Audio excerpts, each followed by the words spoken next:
Welcome to ಮೈತ್ರಿ cooking channel. ನಾನು ಇವತ್ತು ಮಾಡ್ತಾ ಇರೋದು ಜೀರಾ ರೈಸ್. 1 ಸ್ಪೂನ್ ಜೀರಿಗೆ, 1 ಸ್ಪೂನ್ ಜೀರಾ ಪೌಡರ್, ರುಚಿಗೆ ತಕ್ಕಷ್ಟು ಉಪ್ಪು, 2 ಪಲಾವ್ ಎಲೆ, ಒಂದಿಷ್ಟು ಬೆಳ್ಳುಳ್ಳಿ ಹೆಸಳು, 4 ರಿಂದ 5 ಗೋಡಂಬಿ, 4 ಲವಂಗ, 1 ಚಕ್ಕೆ, 2 ಹಸಿಮೆಣಸಿನ್ಕಾಯಿ, ಸ್ವಲ್ಪ ಕೊತ್ತಂಬರಿ, ಸ್ವಲ್ಪ ಕರಿಬೇವು, 2 ಬ್ಯಾಡಗೆ ಮೆಣಸಿನ್ಕಾಯಿ, 2 ಸ್ಪೂನ್ ಎಣ್ಣೆ. ಮಾಡುವ ವಿಧಾನ: 2 ಸ್ಪೂನ್ ಎಣ್ಣೆ ಹಾಕಬೇಕು.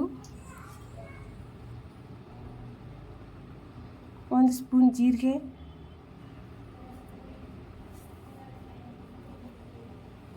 2 ಪಲಾವ್ ಎಲೆ, 4 ಲವಂಗ, 1 ಚಕ್ಕೆ, ಬೆಳ್ಳುಳ್ಳಿ ಹೆಸಳು, ಗೋಡಂಬಿ,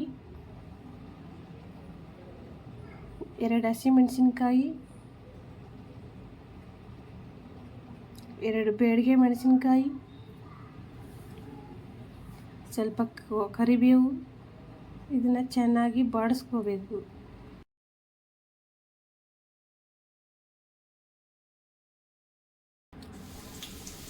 ಇದಕ್ಕೆ ರುಚಿಗೆ ತಕ್ಕಷ್ಟು ಉಪ್ಪು,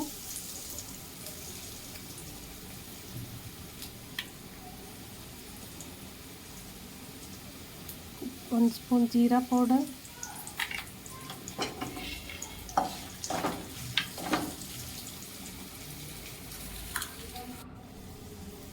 ನಾನಿಲ್ಲಿ ರೈಸ್ನ ಮುಂಚೆ ಮಾಡಿಟ್ಕೊಂಡಿದ್ದೆ, ಅದನ್ನು ಇವಾಗ ಬಾಣಲೆಗೆ ಸೇರಿಸ್ತಾ ಇದ್ದೀನಿ.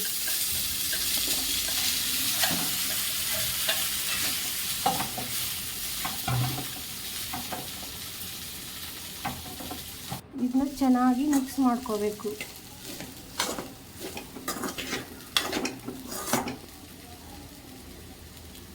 ಸಿಂಪಲ್ಲಾಗಿ ಜೀರಾ ರೈಸ್ ರೆಡಿ ಆಯಿತು. ಮೇಲೆ ಸ್ವಲ್ಪ ಕೊತ್ತಂಬರಿ ಉದುರಿಸ್ಬೇಕು.